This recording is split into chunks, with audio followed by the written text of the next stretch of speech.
সাবরুম গর্জনতলিতে একটি দোকানে চুরির ঘটনায় সাবরুম থানায় মামলা, তদন্তে সাবরুম থানার পুলিশ।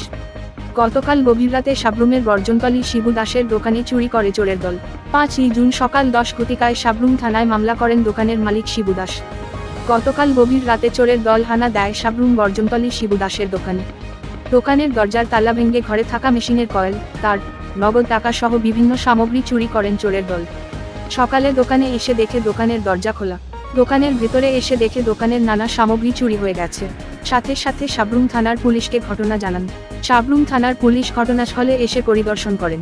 পুলিশ তদন্ত শুরু করেছেন। আপনার নাম কি? শিবু দাস। জায়গাটা কোন জায়গা? এটা সাবরুম গর্জনতলি কালীবাড়ির পাশে আমার দোকানটা আর কি। কি দোকান আপনার? এটা গ্যারেজ ওয়েল্ডিং শপ। কি হয়েছে?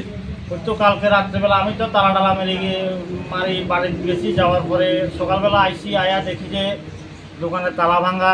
তারপরে আমি মনে করছি যে হয়তো তালাটা দিতাম, খেয়াল আসছিল না, কিন্তু দেখি যে ঘরের ভিতরে ঢুকি দেখি যে মেশিনের কয়েল লই গেছে গা। তারপরে ওয়েল্ডিং কেবল আসছিল 30 মিটারের মতন, এটি লই গেছে গা। তারপরে সান মেশিন লই গেছে গা, আর রেঞ্জপত্র লই গেছে গা। ক্যাশের তালা ভাঙছে, ক্যাশের ভিতরে 500,000 টাকা আসছিল, এটি লই গেছে গা। কাগজপত্র লই গেছে গা, এই আর কি। তো আমি যদিও থানা কেমন ক্ষতি হয়েছে? ওই তো ধরেন না, ক্ষতি হয়েছে অন্তত 40,000 টাকার উপরে হবে। এটা আপনাকে পুলিশে জানানো হয়েছে? পুলিশে গেছিলাম সকালবেলা, তারাও ইনকোয়ারি চাইছিল, আয়া দেখি দেখা গেছে।